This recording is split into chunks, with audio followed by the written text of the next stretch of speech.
Queen's University Belfast and also works for the think tank, the UK in a Changing Europe. Thanks very much indeed for joining us. How likely is that there is going to be some progress on this? Well, thankfully, we've already seen a little bit of progress at the UK-EU level, where we had James Cleverly meeting with Maroš Šefčovič from the European Commission on Monday, presenting their joint statement, which in and of itself is a good thing, suggesting that they are going to try to scope out joint solutions with respect to the protocol. And that in and of itself is a positive sign, certainly much more positive than we've seen for a long time at that UK-EU relationship. And that therefore gives us some hope that then we might see some progress on the ground in Northern Ireland, because as you say, the issue of the protocol much negatively affected relations between nationalists and unionists in Northern Ireland, not least, of course, because the whole Brexit protocol debate has had negative implications for the British-Irish relationship. So there is some hope, but there's also a sense of an intense pressure as well, given that the clock is rapidly ticking down to next week, which is when the Secretary of State for Northern Ireland has to make a decision over to whether to call an assembly election here or not. What are the practical options for sorting this out?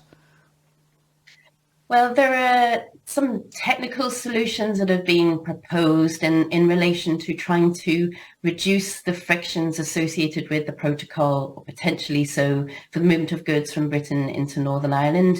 And that still involves checks and controls, but to a minimal degree. And some of the movement that we've seen so far in the UK relationship with respect to sharing data that was announced on Monday suggests that they could be finding some progress there. However, there's a whole other spectrum of issues as well, some of which are very particular to Northern Ireland, for example, with respect to the question of representation over the continued future of the protocol, and political questions as well. And then there are bigger ones that relate to issues that the UK, and particularly certain elements of the Conservative Party, have raised, and concerns around the continued jurisdiction of the European Court of Justice.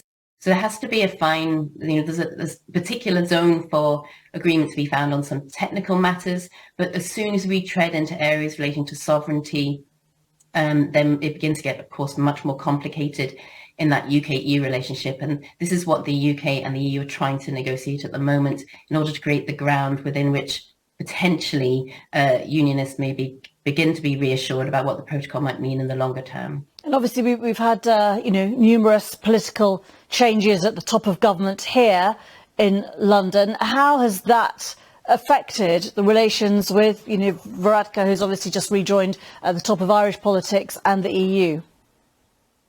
So Leo Varadkar have come back in as a Taoiseach now. He has made clear efforts to try and reassure unionists who associate him with the protocol to begin with when it was agreed by Boris Johnson and the EU. He's tried to show them that he understands their concerns with respect to the protocol and trying to make his own contribution to addressing sensitivities there. And also too, we've seen some positive moves from the UK government as well. And we have seen a change in, people keep talking about the mood music, and that is really important when we're talking about a situation where you want to build up trust. And this is what it comes down to. This is a long-term relationship that we're talking about between the UK and the EU that centres upon the very particular and sensitive place of Northern Ireland.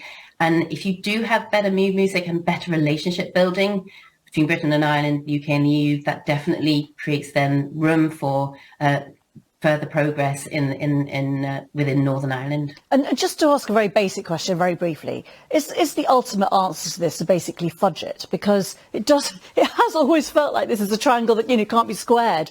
It's not possible, is it, for every I to be dotted and for this.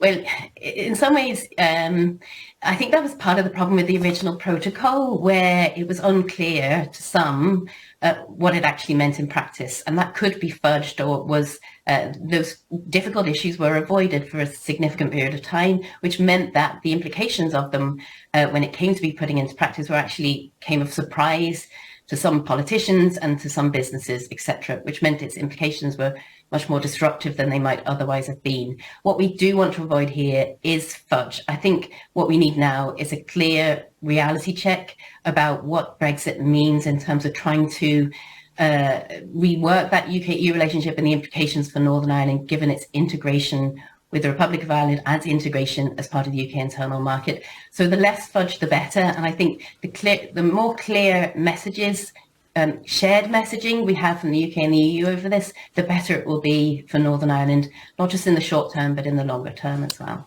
Professor Katy Hayward, thank you very much indeed. We're going to take you over now to